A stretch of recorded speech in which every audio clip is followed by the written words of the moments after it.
Good afternoon, everybody. My name is Eddie Laporte, and I am the Executive Director of the New Jersey Office of Faith-Based Initiatives.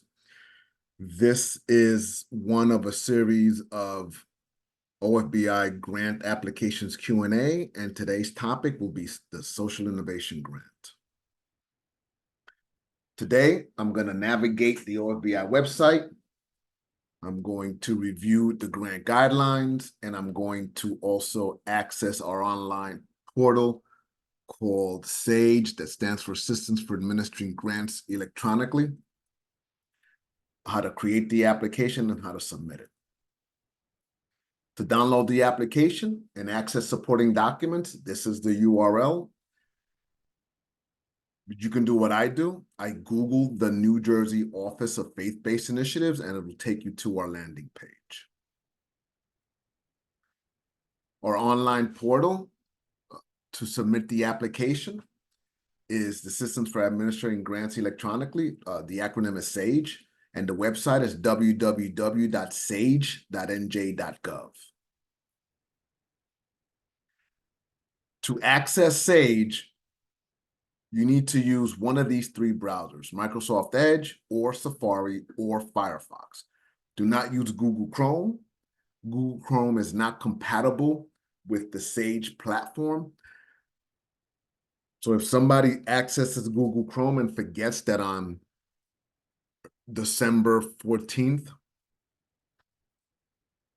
I said on this webinar not to use Google Chrome, or you forgot to tell the person who you delegated the task for, the task to, not to use Google Chrome, and they go in there and they input information and they're saving it, just like the webinar is going to show them, and they submit it, and it's going to look like it's submitted, we don't get it because it doesn't work well. Google Chrome doesn't work well with SAGE. So please remember not to use Google Chrome.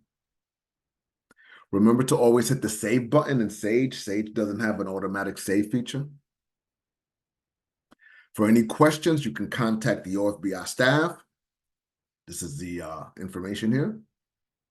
And this is recorded, so it'll be uploaded on our website. And we're going to go live. So the first thing we're going to do is we're going to go to the OFBI website. And let me go here.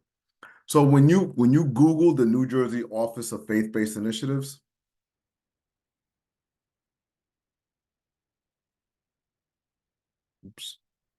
okay. When you Google the New Jersey Office of Faith-Based Initiative, this is our landing page. And you can access our grant two different ways. You can click grant opportunities, or you can scroll down and under Spotlight, click grant opportunities. But before I go any further, if anyone is not registered to be on our email distribution list and you'd like to get information on funding and other resource opportunities, you can click Instant Connect under the resources column. This page pops up. Complete this page and submit it, and then you'll be added to our email distribution page. All right. We also have a webinars page, so you can access the grants up here by clicking grant opportunities, or you can click to access our webinars page, where all our previous webinars for special projects, SEED, Freedom School Planning Grant, this one here, Social Innovation, will be posted. All right, so let's scroll down to the bottom to Spotlight, click Grant Opportunities. So when you scroll down to Grant Opportunities, you'll see on the grant guidelines, all these blue links are links to our specific grant guidelines. Today's grant guidelines, we're going to focus on social innovation, and I'll talk about that in a few minutes. If you scroll down, you'll pass schedule of webinars, and then you'll get to our supporting documents. Our board resolution, which when you click this, it'll open up here. This is a fillable PDF. It is middle of December. This application is not due until February 23rd. There's absolutely no reason why you can't get this completed and signed off by your board secretary.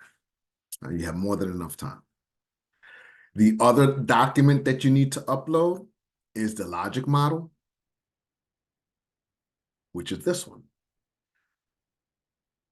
Organizations that submit applications to the Office of Faith-Based Initiatives lose a lot of points because their logic model does not align with whatever they wrote in their application. Or you completely forgot to upload the logic model because, you waited to the last day or the last week and you were overwhelmed, and whoever you delegated it to didn't have enough time to watch the webinar. So you want to upload supporting documents as the board resolution and the logic model. If you scroll further down, you'll see congressional and legislative districts. In the application, you're asked for your congressional district and legislative district. So when you click these links, when you click the congressional district, this page opens up, right? Which is the New Jersey Congressional Redistrict Commission. And you want to click on this button that says New Jersey Congressional Districts 2022 to 2031. You click that, and then this map pops up. Let me see if I can. Okay, this map pops up, and you find where your county is at, and where your county is at. Then this large black number is your congressional district, and it covers the entire state. So make sure you do that. Okay.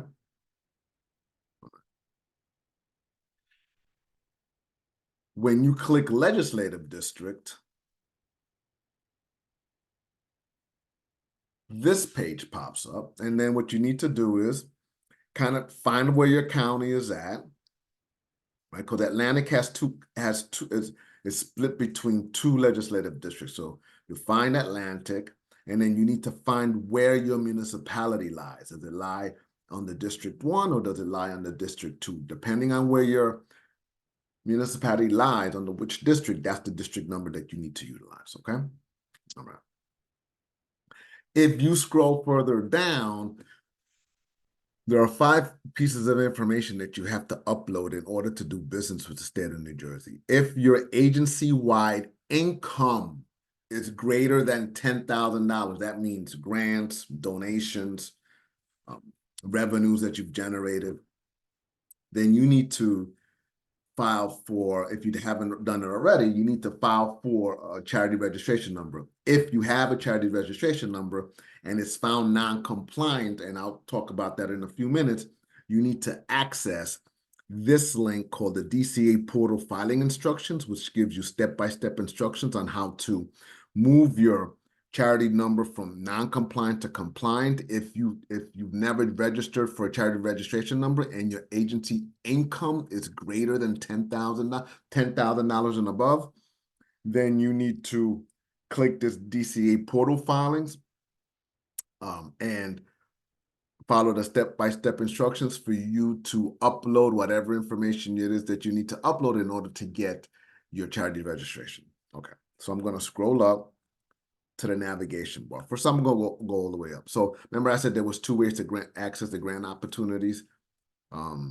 Click this link, or you go to Spotlight, scroll down, click Spotlight, click the grant opportunities page.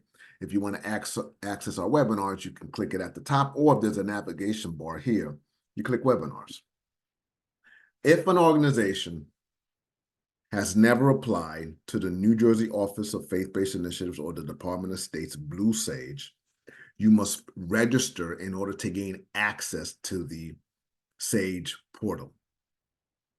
Before you register, please contact somebody in your organization to see if the organization has already registered into Blue Sage. If it already has, then you don't have to register the organization into Blue Sage. The authorized official in your organization could simply add you to the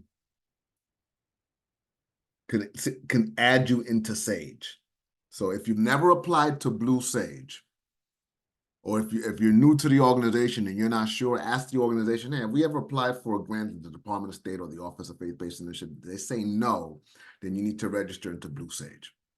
It takes about 5 days to register into Blue Sage. It is the middle of December. This application is due February 23rd. It takes 5 days.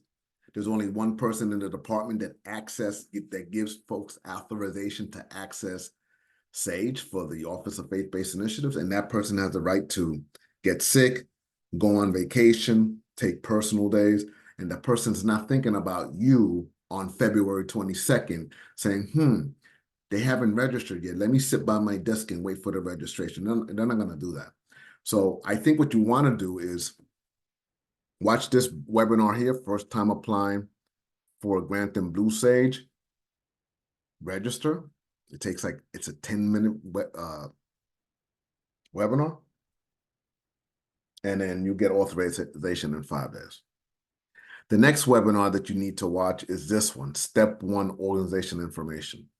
So there's 5 documents that you need to upload for any grant size to do business with the state of New Jersey. If your agency income, total income, it's under $10,000, well, if your agency income is $10,000 and above, you need to upload your charity registration number and proof that that number is valid. You need to upload your Division of Revenue number and upload the certificate, the Division of Revenue certificate validating that that number is valid. You need to upload your 501c3 determination letter. You need to upload your certificate of incorporation, and you need to upload your certificate of standing. Those are the 5 pieces of document that you need to upload. Now, to make this a little less stressful, if you can't find those documents for whatever the reason, what you can do is you can insert a placeholder. Where we ask you to insert numbers, you could put zeros. Where we ask you to upload something, a document that you can't find and you're stressed for time because it is February 23rd at 3:15 and this application is due at 4 o'clock and you have no idea, you don't have enough time to navigate the various state departments, you can upload a document that reads something like this. The name of the organization, insert the name of your organization, understands that if awarded a grant, it will not enter into contracting with the OFBI until such time that all required documents are uploaded. The organization further understands that if the required documents are not uploaded within 90 days of the date of the award letter, the grant will be rescinded. The application is due February 23rd. We hope to have all the peer reviewers and all the scores up no later than June. We hope to have award letters released sometime between July and August. And whatever the date is on your award letter, you have 90 days if you haven't uploaded the required documents to upload the required documents. If they're not uploaded, then your grant's going to be rescinded. You'll get a denial letter, and then we're going to give it to the next organization that's chronologically in line. If you scroll further down, you'll see this webinar called Introduction to Logic Model. The readers can tell, the peer reviewers can tell when the person hasn't watched this webinar based on the product or the logic model that they submit. I am asking you to please, whoever you're delegating this task to, have them watch this webinar. It's critically important that the person who is writing the logic model assures that the logic model aligns with the budget, assures that the logic model aligns with the program activities, assures that the logic model aligns with the SMART goals, assures that the logic model aligns with the evaluation process or the impact. If you scroll further down, you'll see this webinar, which is Freedom School Planning Grant, and then all the other subsequent webinars will be, in order going down. So all the webinars will be here. All right, so I've gone over that. So now I am going to go to back to grant opportunities, and I am going to click social innovation. When you click social innovation, this grant pops up. This grant guideline pops up. And so, eligibility criteria, you have to have those 5 documents that I just mentioned. Ineligible applicants, houses of worship, we don't fund houses of worship, mosques, temples, synagogues. colleges, universities, public schools, charter schools, or private schools. These are the funding categories. College readiness is 20,000, trade school readiness is 20,000, youth entrepreneurship is 20,000, and STEAM is 20,000. You can only apply for one of these categories. Also, you need to keep in mind that our grant is finite. And I know that a $20,000 grant isn't sufficient enough to fully fund a standalone program, meaning that our grant is the only grant that you have for the project. So you need to utilize our grant to support an existing program already that's fully funded, has other funding sources, and that our grant, you're going to leverage our grant to increase an already existing college readiness program or trade skills readiness program or youth entrepreneurship program or STEM program that you have, or you're going to incorporate a component of those already existing programs that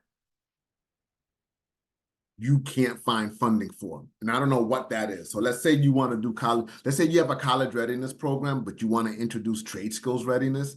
You can apply for trade skills readiness, or you can apply for college readiness, but you can't apply for both. Let's say you're doing you have a youth entrepreneurship program and you've got one that's already funded. You can apply for trade skills readiness and introduce trade skill concepts into your youth entrepreneurship courses.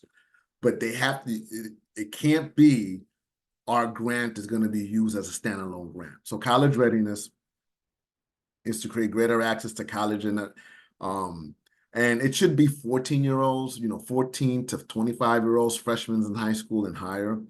Funding can be used but not limited to subsidize a minimum of 5 college school application fees, acceptance fees, coordinating college trades tours, conduct trade school college assessments, utilize funds to help you subsidize tuition. Trade readiness focuses on educating and introducing your population to trade skills, creating trade skill fairs, introducing those 8th graders and above. Again, it says between 16 years and 30 years, should be from like 8th grade and above, to the option of trade skills, because I think that students should be introduced to trade skills or trade schools, Voltech, at the same time that they're introduced to college readiness. There should be 2 tracks running simultaneously, everywhere. And so, because not everybody wants to go to college for whatever the reason. And so, you want to give them an option. So trade readiness is the option. Youth entrepreneurship is designed to develop skills and strategies that equip youth that attend middle schools or high school and introduce them to STEM or enhance their STEM aptitude. Again, this grant is to support an existing STEM program, or if you have a college readiness program and you want to introduce a STEM component into that for whatever the reason. My bad. This youth entrepreneurship grant is to support an existing youth entrepreneurship program. If you have a college readiness, or if you want to, if you already have a trade skills readiness component and you want to introduce youth entrepreneurship and introduce the concept of developing a business and understanding the aspects of a business plan, then you can use this grant to create that component to an already existing large grant. So science, technology, engineering, and math focuses on creating greater access to STEM. Again, this cannot be a standalone program. It can be used to support an existing STEM program, and you're going to be asked that in the application. All right. Funding period is from July 1, 2024 to June 30th, 2025. Why am I going through reading this entire grant guideline? So that you'll have at least a recording of what we're asking for, because some of you are going to wait till the last minute and may not know how to get the grant guidelines or may not have enough time to read it. So I'm going to go through it for you. So the section project summary, these are the 7 bullets you need to answer. Provide an overview of the organization, its name, the mission of the organization. Provide a brief overview of the proposed activities, a brief overview of the budget, and the project SMART goals. And I'm going to go over that because organizations lose a lot of points for not being able to conceptualize well-written SMART goals. Indicate how the logic model aligns with the budget, activities, SMART goals, and the impact of the program on participants. Indicate how the OFBI grant will be used to support an existing program. Like I said previously, how will OFBI funding be used to expand or add a component that's not being implemented currently? Okay. Indicate the funding sources of the currently funded program. So whatever the larger program that you're going to use our funding to leverage it with, what's that program's funding sources? Who's funding it currently and how long is it going to be funded for? Indicate how long the organization has been implementing the approach designed to solve the identified social issue. Organizational capacity. Describe the leadership makeup of the organization, its board of directors. Who are they? What skills do they bring to the organization? How long have they served? How many times does the board meet? How long has the executive director been leading the organization? And also we'd like to know, what are the ways that the organization is planning or is actually grooming and mentoring leadership within the organization? Statement of need. Indicate which surveys, needs assessments were used to inform the organization that the program it is applying for is needed in the community. And so we're asking you, access your county's Human Services Advisory Council needs assessment. That's the link that takes you to a list of all the counties that have Human Services Advisory Council needs assessment. Download that and see if what you're doing is identified as a need in the county or in your municipality. And if it's not, then we're asking you, well, what proof do you have that says that what you're applying for is needed in the community? That's what we're asking for you. So it's just not an arbitrary written aspect of the application. We want validation. Yes, we looked at the Human Services Advisory Council's needs assessment. It does not indicate that youth entrepreneurship or STEM or trade skills readiness or college readiness is a prioritized issue that needs to be addressed in our county and or in our municipality. However, we have conducted a number of focus groups with parents and students and teachers. We put out surveys and we were able to tabulate that, yes, in fact, locally at the hyper-local level, this service is identified as a need that the community wants to address in the fashion that we're addressing it. That's what you have to do. And if you don't do that, you're going to lose points. Statement of collaboration. Identify 3 collaborating partners and how will the partnership support the organization's ability to implement the project designed to solve the identified social issues. So let's say you're doing college readiness and there's some ancillary services that you don't provide that you think your students may need or the guardians or the family of the students may need. Let's say the student said, we haven't had dinner in like the last 3 nights. Okay, well, they're suffering from food insecurity. Can you refer the family to a food pantry in the local area? We haven't had lights in the house. Okay, can you refer the family to an organization that supports utility assistance through LightHeap? If in normal conversation, one of the students says to you or participant says, we're having issues with X, Y, and Z adult or teenager. They're getting high all the time. Boom. Okay, substance abuse, mental health issues. All right, can you refer the parents to those organizations that provide those services, and then how are those and how are they going to work with you? Project design. Provide a detailed description of the project, include timeframes, when will the program operate, where will it operate. The reader should have a full understanding of the step-by-step account of what a client will go through in order to maximize program benefit.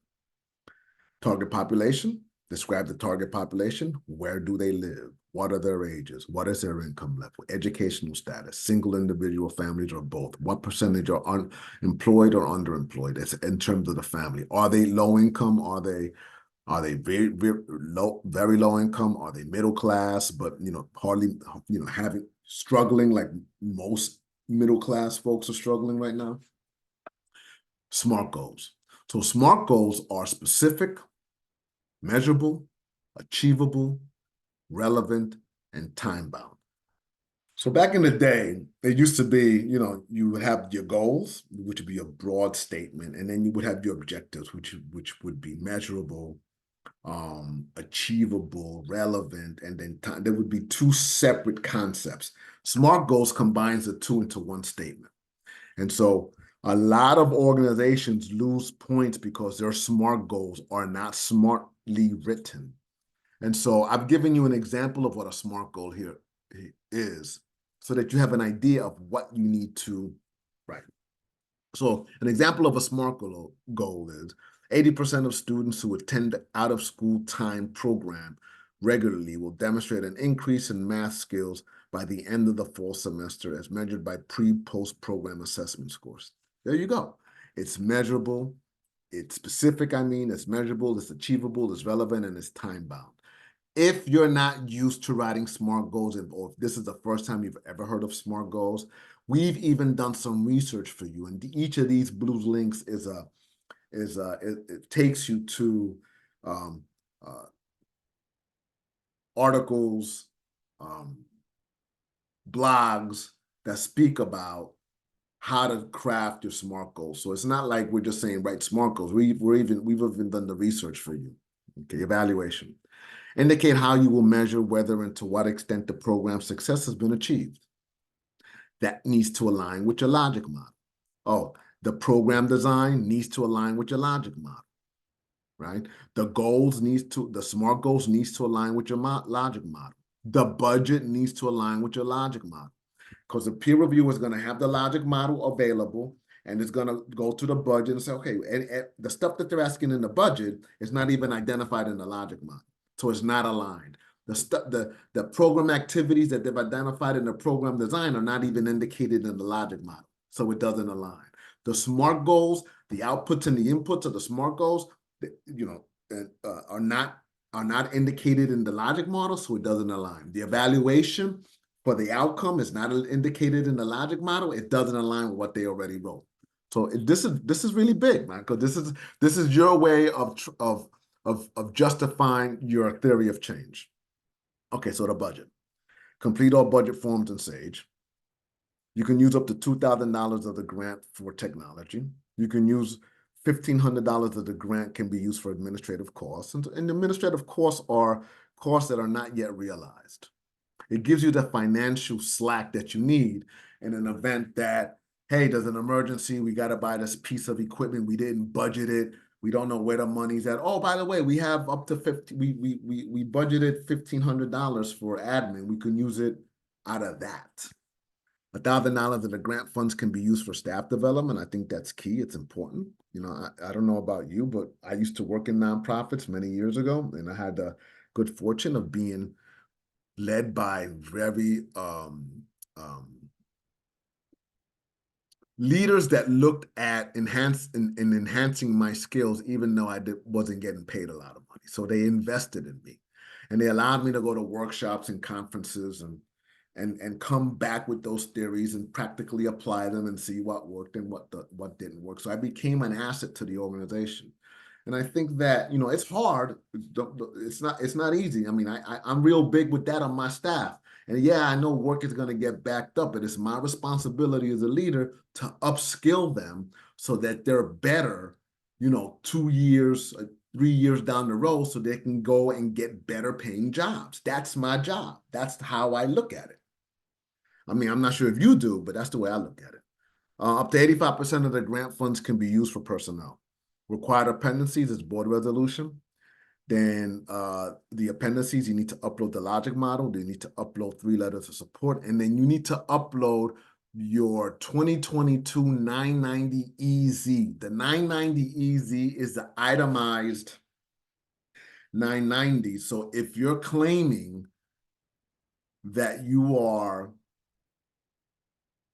that your agency total income is under $10,000 and you don't have to register for a charity registration number, then you need to upload the 990EZ. That's what you need to do, right? Anyone else who's registered for charities and whose income is above $10,000, then you just have to upload your regular 990. Okay. If you scroll further down, you're going to see under post-award requirements, in red, in bold, it reads, once grantees receive their award letter, grantees have 90 days from the date of the letter to upload all required documents in Sage. If required documents are not uploaded within 90 days of receiving their award letter, funding will be rescinded. So I've stated it, and it's also written. All right, so now we're going to go to Sage. So when you plug in www.sage.nj.gov, this is the page. Now, this is our testing site. So it's the site that we test our application, our reports, and it's also the site that we use for educational purposes like webinars. If, when you register for Sage, it's going to ask you to put a username and a password, and then you register, then you get access. If you forgot your password, you click Forgot Username and Password. In the first text box, it says, please enter your username the way you wrote it, because it's case specific, right? If you put a capital in there and you don't put the capital, it's not going to take it. And then it's going to ask you to enter your email address. The email address that you're entering is the email address that you use to register into Sage. If you use a random email address, Sage is not going to send it to that different email address. And you're going to be saying, well, I haven't got my email. And the first question that we're going to ask is, did you use the email that you registered with in Sage? So when you enter the correct email and you press reset my password and email me the new one, it's going to email you a temporary password with random numbers, random letters and numbers. Now, our default is to copy and paste that and insert it on the password. If you do that, Sage is not going to recognize it. You need to enter each character of the temporary password needs to be entered individually, right? So let's say it's 7262, you have to enter 7262 as an example. Okay, you got your username, you got your password, you click login. Let me get rid of these other.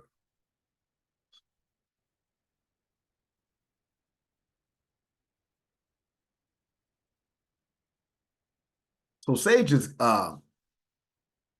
temperamental, it's moody, and sometimes it takes a couple of seconds for it to move from one screen to the other. All right. So when you land on the My Task page, you'll see welcome, and it'll be your name, the person that registered. This is Angela, and she's our test person. This blue box will be empty, or there won't even be a blue box. This box is full because it's where we practice and test all of our reports and applications. So when you get to this page, to the My Task page, the first thing we want you to do is scroll all the way down to the bottom and click View Opportunities.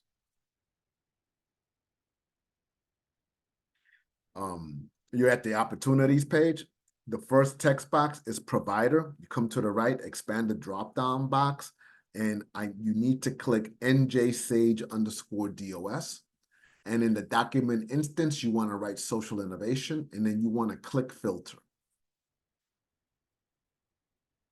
So what happens is, once you click Filter, what's going to pop up is this: OFBI Social Innovation 2025 for, and then the name of your organization. You're going to go to the bottom, and it's going to say Apply Now. You click Apply Now.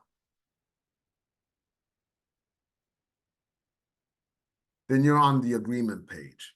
So there's two links on the agreement page. The first link, which says New Jersey Department of State General Funding Guidelines, is a document that talks about the general funding guidelines for the entire Department of State. If you have nothing to do and you want to read that, by all means, go ahead.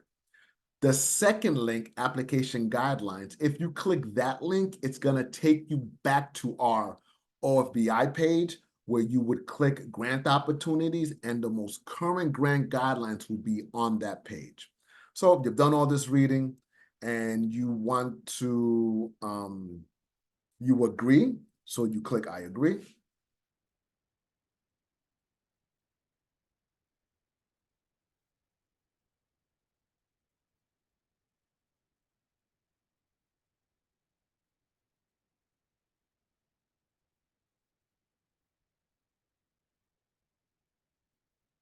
This, and then you're at the document snapshot page. I'm not gonna go through every link here because this is about accessing the social innovation grant, and that's the focus. If you're awarded, then there'll be other webinars that talk about managing the other links and how do you access them and what's the importance of them. But right now we're talking about how to create and how to submit, how to complete and submit the application. So the first thing we want you to do is hover over Forms menu and click Profile Information.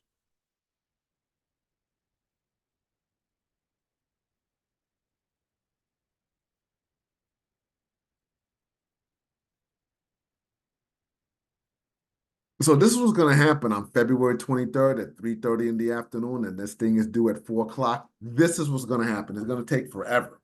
All right, so when you get on this page, you're not going to see this error sign.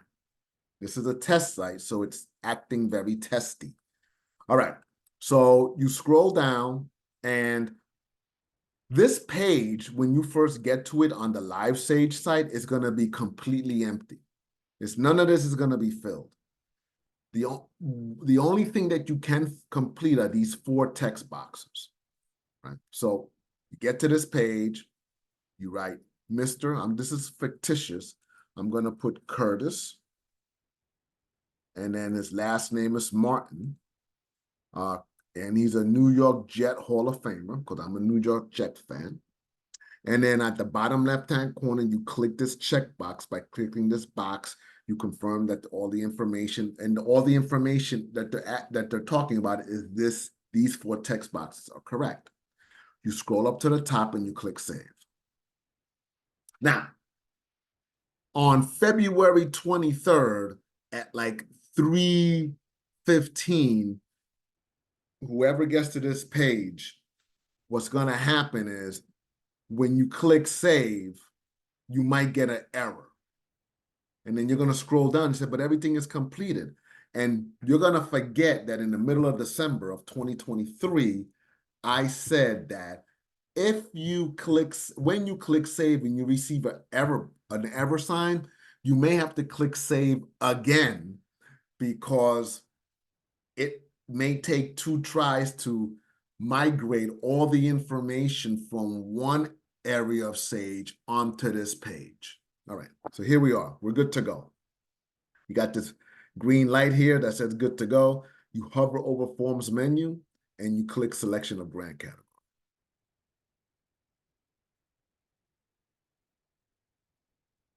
And then you write the title of the project, whatever that title is, and then you expand the drop-down box and you pick college readiness, youth entrepreneurship, trade school readiness, or STEM. Don't pick the New Jersey Freedom School Planning Grant because it's not part of this grant guidelines. And if you click that and you answer the questions for youth entrepreneurship, it's going to just be a bad application. So I'm going to pick trade school readiness. Now, you can advance this 2 ways. You can click Save and then hover over Forms menu and then go to the next link, or you can click Save Next. That it saves this page and it moves you to the next page in the order that you find it in the Forms menu. Okay.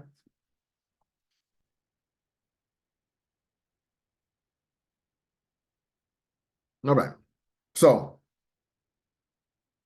you're now on the organization contact information page. Again, this is not going to show up when you first get there on the LiveSage. So anything with an asterisk, you need to complete. All right, so I'm going to say, all right, I'm going to be Curtis Martin, right? Hall of Famer, and the address is 123 Jetsway. The city is East Rutherford. The state is New Jersey, and I'm just going to put a zip code, a random zip code. The number, telephone number is 123-123-1234. If you have a fax, you could put it there, but I can guarantee you I'm not ever sending you a fax. Email, you can put, listen, whatever email is here, if you wrote it wrong, we're going to pull it from here. So if we're constantly emailing you and it doesn't get back to us, it's not our fault. It's your fault. So you got to make sure that you write the correct email. So it's jets@gmail.com. The website, if you have one, you could put it in there. The project director is Ms. Celia Cruz, because I love salsa. I'm Cuban and she's Cuban. And it's 123 Jetway. The city is East Rutherford. Right? We got the zip, we got the telephone number, and we got the email. And then the chief financial officer is Mrs. Mo Money. We have the telephone number. We have the email. And then for the agency institution's annual budget, I'm gonna just write 150,000. All right, this is completed. You scroll up to the top and you can click save. You can click save next, but you have to click save. So I'm gonna click save.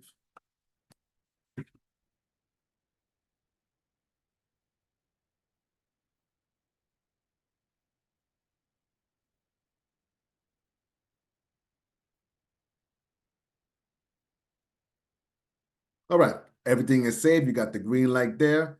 You hover over forms menu and you click. Now at this point, you can jump around. You don't have to go in order. You can jump around. You know what? Let me work on the budget a little bit. Let me work on the project description a little bit. Let me upload the required appendices now since I have the stuff. You can jump around. You can jump around. But I'm gonna go in order just for educational purposes. So I'm clicking project summary.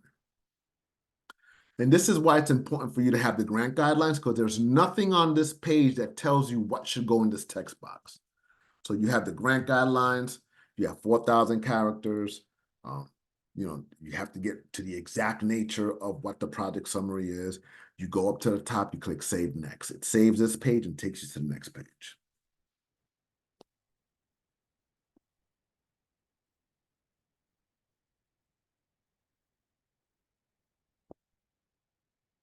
All right.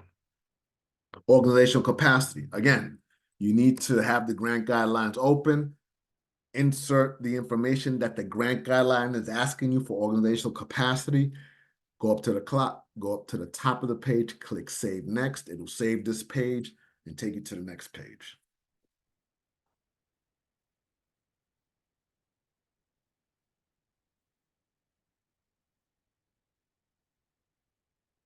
All right, statement of need, again, have to have the grant guidelines to answer this box.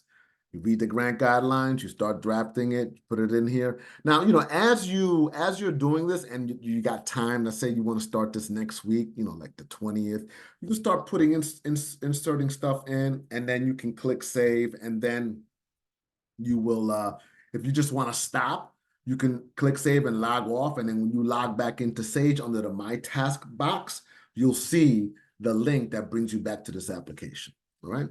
So I'm gonna go and click Save Next.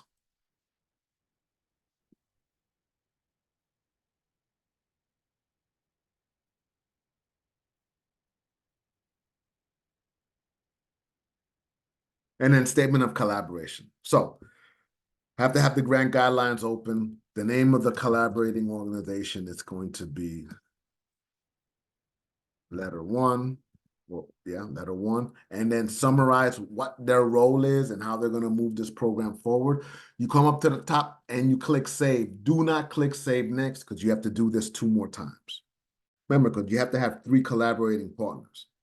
If you want to put more, you can, but we're only asking for 3. All right.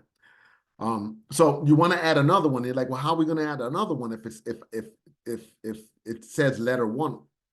what you want to do is scroll up to the top, click add. By clicking the add button, it erases it's like it's adding another sheet on top of this one. And then you put the second organization, and then you summarize what that collaborative partnership is going to be. Scroll up to the top and click save.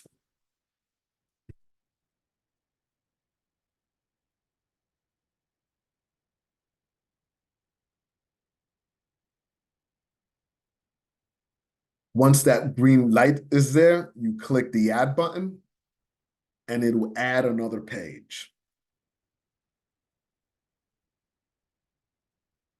And then you'll put the name of the third organization and what that collaborative partnership is going to be and how they're going to support you with this project moving forward. Go up to the top and click save.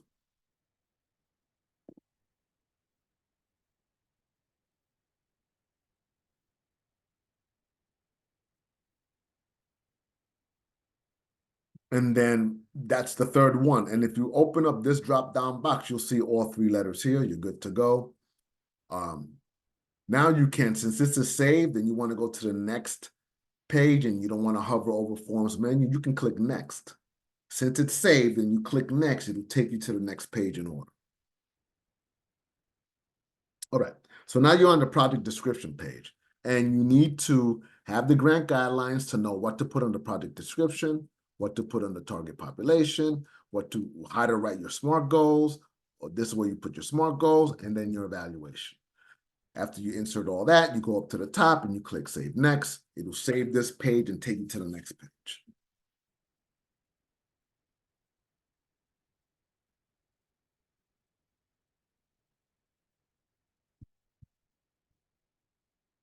Personnel expenses. Okay, so when you're doing personnel,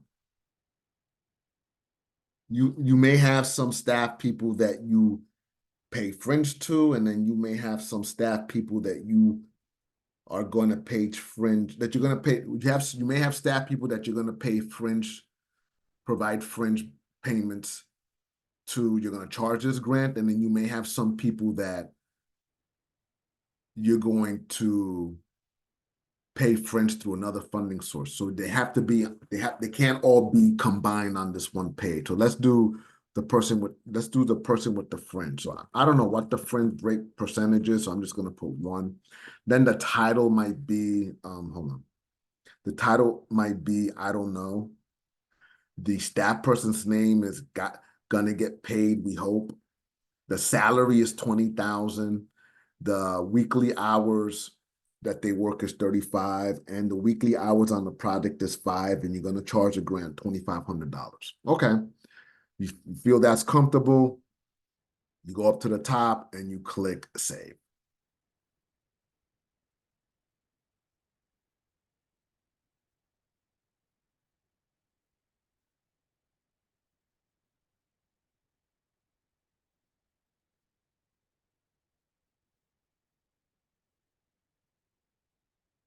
All right, you scroll down to the bottom, you'll see that Sage did all the calculations for you and you're good. Now you want to add the other person that you're not going to use OFBI funding to pay them fringe. So you click the add button. This is just an example, right? You don't have to, I'm just saying anyway. So if you're not going to give this next person any fringe you're not going to charge OFBI, then the position would be, I don't know. The staff person's name is another task. The salary is, let's say 40,000. They work 35 hours a week and they're going to work 10 hours on this grant and you're going to charge the grant $5,000. I don't know. You go up to the top and you click Save.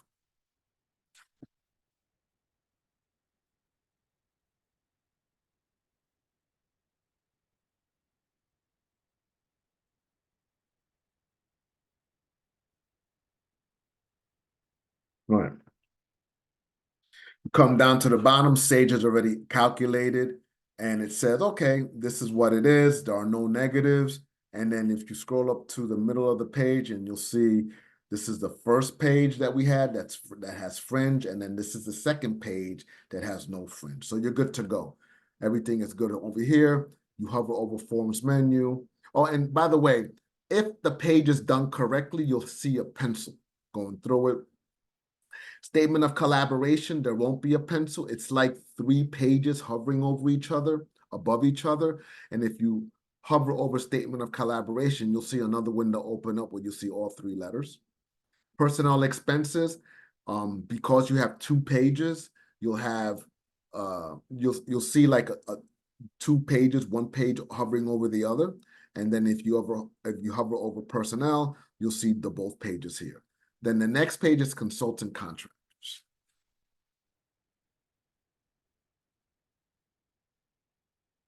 If there's nothing on this page and you're not hiring consultants, then you can leave it blank. If you're going to hire a consultant, you want to be able to click this box to assure that the consultant services demonstrate a true employer, non-employee relationship. Yes, of course. And then you're going to say, I don't know, I'm just going to say evaluator, let's just say. And then the basis for cost estimate, you'll have to justify why you're charging the grant, what the actual cost is, $3,000 or $1,000. Let's say it's $500 a month for 12 months equals whatever. The estimated cost is $5,000, and you're charging the grant $5,000. Okay. Let's say you want to pay some high school or college kids a stipend, right? So let's say they're interns, and it's going to be, I don't know, $15 weekly. Oh no, $15 um uh, uh times 10 hours weekly, and whatever that comes out to, let's say, right? And so I'm just going to put a random number in here, $500, and then the cost system is 500, and you're going to charge the grant 500. So you could put interns in here if you want. Scroll up to the top and you click save.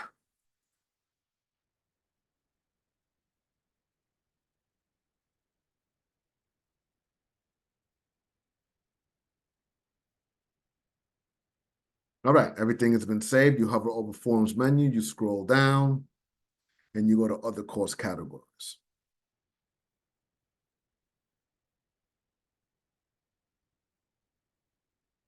So this is where you can indicate various fixed and variable costs, right? So let's say it's space cost rental, it's $100 per month for 10 months. I don't know, I'm just doing, and it's $1,000. The cost is $1,000. You're going to charge the grant $1,000, and then you're going to come down here and under other, you're going to say expenses not yet realized, and that's you're going to put admin costs here, and then you're going to say 1,500, the cost estimate, and you're going to charge the grant 1,500. Let's just say, and then you want to another other, let's say is afternoon snacks. So you want to put meals, snacks, drinks for the after school kids, let's say. And let's say that's going to come out to for the entire year $1,000. And the cost estimate is $1,000. You're going to charge the grant $1,000. And then let's say down here it's equipment purchase rental, and you want to get yourselves, I don't know, 4 laptops at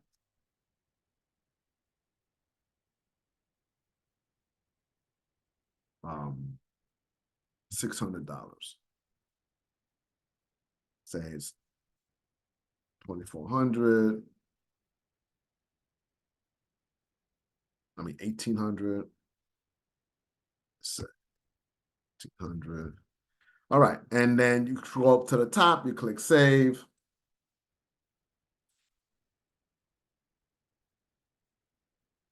No, that should be 2,400.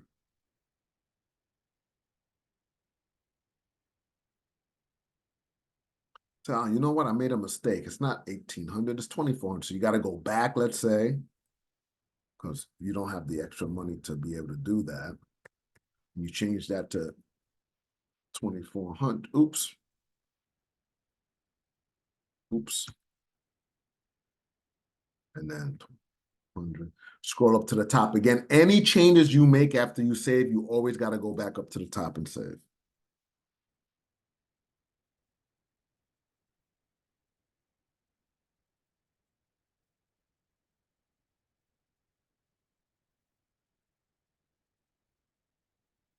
All right. Sage calculated everything. You hover over Forms menu. You scroll down to the bottom.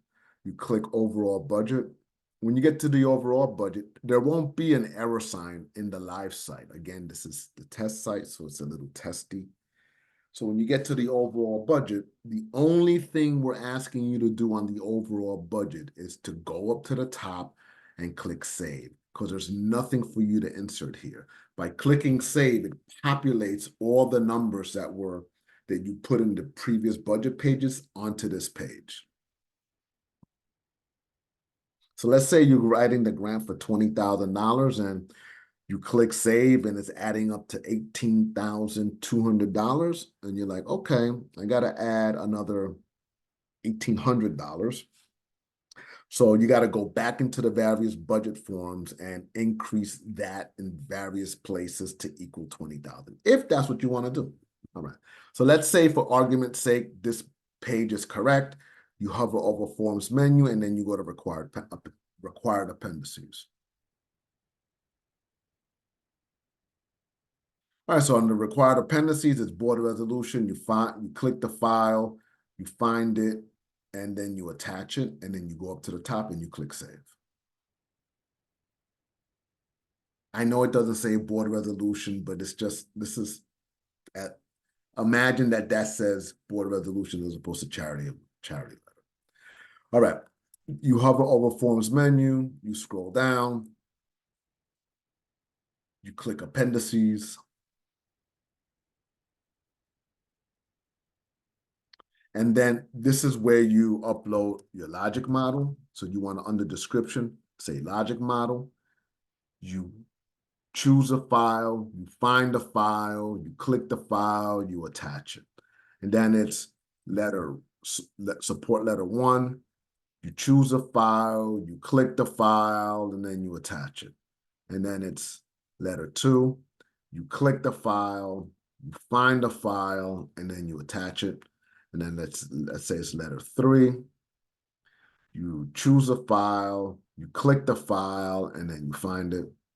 And then let's say your agency, the board resolution. Oh no, we already did that. Let's say your agency budget is under $10,000.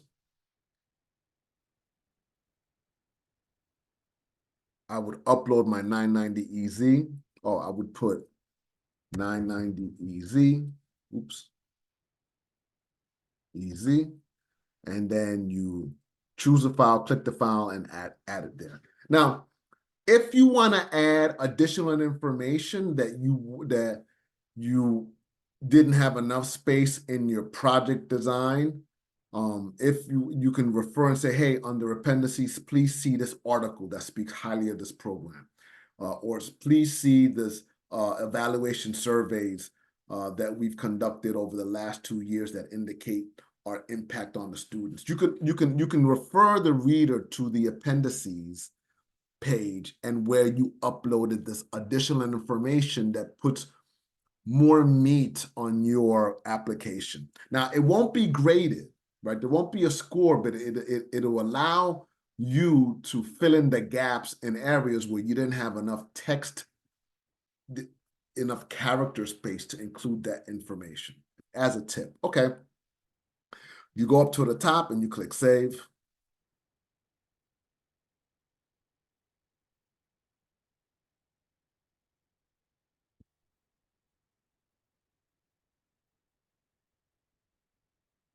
All right, everything is saved here. You hover over Forms menu.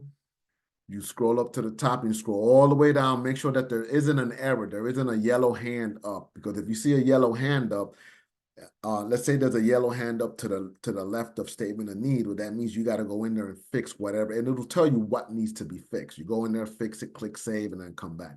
Okay, so everything seems to be like it's uploaded in Sage. Now you want to submit the application. So how do I submit the application? Because right now, if you look under, if you expand the details box, and if you go from left to right on the current status, the application is in process. How do I submit the application? You hover over Forms menu and you apply status. You click the apply status under, that's found under application submitted. So you click apply status. You agree, yeah, I want to submit this thing.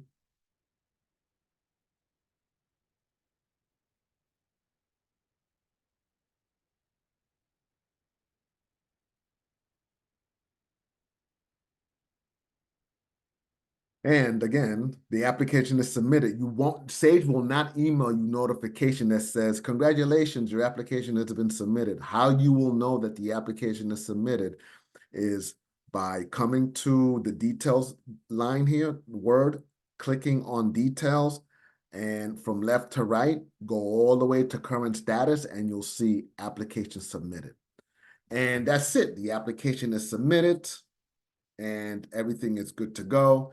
If you have any questions, our contact information is in the beginning of the webinar, and good luck.